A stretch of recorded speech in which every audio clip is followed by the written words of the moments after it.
Já percebeu como de 2013 para cá o Brasil tem mudado? Como as pessoas têm se despertado, né, para uma nova visão, né, do que é o Brasil, do que é o mundo, de como encarar a política brasileira? Pois bem, esse despertar eu creio que aconteceu principalmente porque as pessoas hoje estão satisfeitas com o sistema político vigente aqui no Brasil. Nós temos um governo corrupto, um governo ineficiente, um governo inchado, um governo controlador que quer regular todas as coisas, mas no final as pessoas são extorquidas, são lesadas, colocadas de lado, né? Os nossos altos impostos acabam não voltando para nós, nós temos sistema corporativista no país, nós temos uma série de sistemas que só favorecem uma elite escolhida e eleita, né, pelo próprio governo, enquanto a imensa maioria das pessoas, principalmente os empreendedores, se encontram totalmente colocados de lado, marginalizados, né, por essa elite, né, suposta elite eleita, né, pelos políticos brasileiros, esse grupo de pessoas supostamente ungidos, né, para dirigir, né, o programa nacional, dirigir nosso país. Então o povo brasileiro ele se despertou, né, com essa onda de crimes cometidos principalmente pelo governo petista, né, em 2013 nós tivemos a onda, né, de grandes manifestações, né, iniciou, se não me engano, em 5 de junho, né, com a manifestação do pastor Silas Malafaia, a primeira grande manifestação conservadora em Brasília, e logo em seguida estourou uma onda de outras manifestações, e as pessoas estavam protestando notoriamente contra o governo, enquanto havia um grupo de militantes que estavam lá para tentar puxar as pessoas para suas próprias pautas. Quando, em um determinado momento, né, dessas manifestações, as pessoas começaram a se reconhecer, não, peraí, nós não estamos protestando por isso, nós não estamos protestando por passe livre, nós não estamos protestando a favor do governo, nós não estamos dentro da pauta, né, do governo, não, nós estamos protestando contra esse governo, contra a corrupção gerada por esse governo. Então as pessoas começaram a se reconhecer, não, peraí, não é isso que eu estou defendendo não, eu não estou neste contexto. E começaram a se reconhecer contra aquele governo. E aí estoura as grandes revelações do Lava Jato, estoura as grandes prisões também, a cúpula do PT lá presa, e agora as pessoas notaram, peraí, eu não votei para isso, eu não votei para ser representado por essas pessoas. Mas ainda começou a ficar ser evidente de que aquelas militâncias estavam, né, notoriamente cooptadas pelo governo. E descobriu-se mais tarde, pela grande maioria das pessoas, que essas mesmas militantes recebiam dinheiro, né, Blogosfera, Passe Livre, outros movimentos de esquerda, né, como o MST, recebiam dinheiro, e alguns ainda recebem, para fazer propaganda para o governo. E aí a gente percebe um grande sistema, né, de manipulação gerado por esse grande governo. E agora as pessoas começam a se reconhecer e procurar ideias diferentes, ideias inclusive conservadoras e liberais. Então surge um despertar de uma direita no Brasil. Mas eu acho que, além de ser uma grande direita, um movimento de despertar de direita, também foi um movimento, na verdade, que iniciou como uma anti-esquerda, anti aquela proposta que estava sendo colocada ali, né, por aquele grupo político vigente, né, aquele status quo, né, que se instaurou no país. Há mais de 13 anos, eu digo há mais de 13 anos, porque todos os partidos que se elaboraram no Brasil durante muito tempo foram partidos de esquerda, foram partidos que se caracterizam, se demonstram e agem como sendo de esquerda. E agora as pessoas começam a se observar e se reconhecer como conservadoras. A mensagem liberal e conservadora, ela chegou até as pessoas. E agora você tem dois grupos, né, supostamente de direita, né, que seriam os conservadores e os liberais. O conservadorismo ele ainda tem um problema a ser enfrentado, porque o conservadorismo, a grande maioria das pessoas entende que o conservadorismo é você querer conservar injustiças, querer conservar desigualdades, querer conservar, é ser a favor de ditadura militar. Não bate, né? Não é isso que conservadorismo é. Na verdade, o conservadorismo tem mais a ver com liberalismo do que com qualquer outra coisa, com ditadura.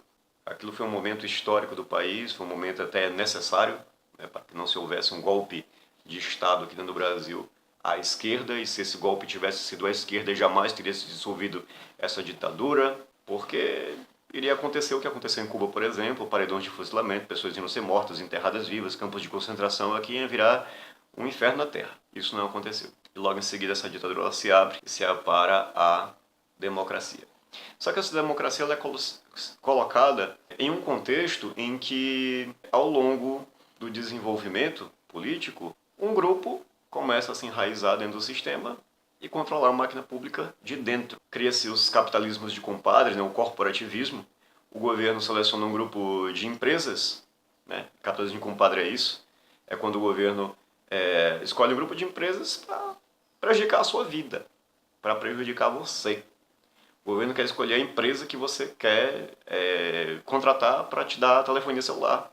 Tá aí o escândalo das telas, né? O perdoamento da dívida das telas. Por que isso está acontecendo? Porque essas são as empresas que o governo selecionou para fazer negociatas políticas.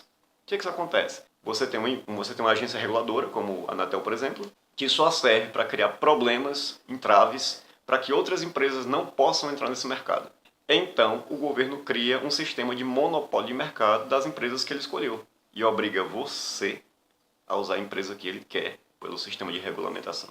E em troca, esses políticos ganham dinheiro, favorecimentos. E nesse momento que eles estariam prestes a quebrar, né, o governo vai e perdoa suas dívidas, sonega, né, eles têm a dádiva, né, conseguem essa dádiva de não pagar suas tributações, seus impostos, mas você, que é o contribuinte, que é o consumidor, você tem que pagar os seus impostos. E qual é a solução das esquerdas para essa crise financeira, né, que se abateu sobre o país? Esse é mais um motivo pelo qual a direita, né, tem se levantado no país, a mensagem liberal tem alcançado mais pessoas. Por quê? Porque justamente essa crise foi gerada por um governo intervencionista. Todo governo de esquerda ele é intervencionista, ele é gigantão, aliás, estatizante, ele é inchado. E um governo liberal é cada vez menor, mais restrito, com menos regulamentações. O setor privado, que melhor pode servir as outras pessoas, as empresas, né, essas que são as que melhor podem fornecer serviços, porque todo sistema governamental é feito para ser ruim. E nós vemos a ascensão dessa mensagem crescendo cada vez mais dentro do país.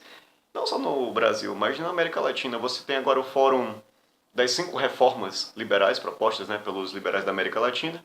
Vai acontecer agora em Lima, né? Acabei de ser convidado pelo professor Alberto Mansuetti para participar.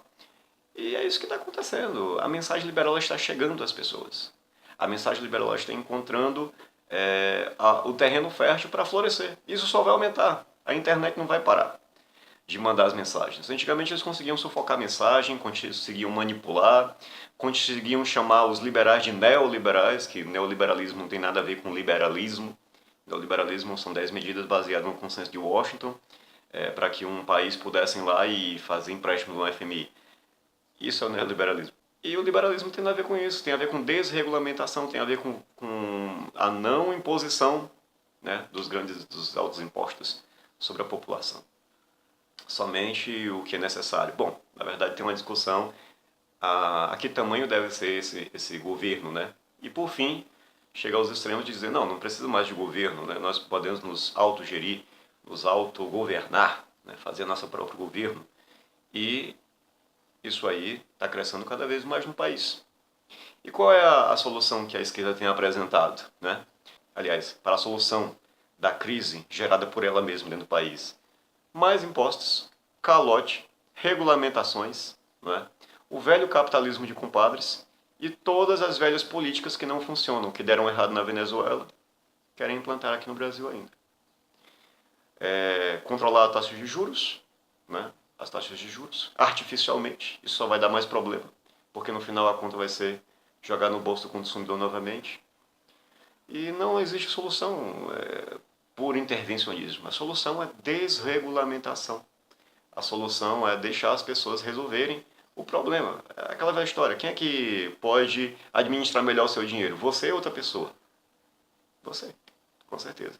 Você sabe com que você deve gastar, você sabe quais são as suas prioridades. É disso que se trata a mensagem liberal. Nós, né, continuaremos fazendo nosso trabalho de divulgação. Outros grupos estão surgindo, novos blogs, grupos de estudo, trabalhos pelo país. Também estão surgindo muitos eventos, né? Eventos pela liberdade, como agora teve o Fórum pela Liberdade. Não vai parar. Né? E a esquerda vai diminuir cada vez mais aqui dentro do país, dentro do Brasil e na América Latina. E em breve nós vamos ter aí candidatos, né, com a linha reconhecidamente liberal. Tem Bolsonaro agora para 2018, que é conservador, mas é liberal no campo de vista econômico, o que vai ser muito bom. Não é? Existe essa discussão, né, entre liberais e conservadores. Infelizmente existe essa polarização que eu estou achando totalmente desnecessária. Olha, tem uma frase do livro As Crônicas de Nárnia, que é um livro infantil, mas ao mesmo tempo ele é muito bom para uma reflexão, que diz o seguinte: um inimigo comum pode reunir até os inimigos mais antigos. Isso é verdade.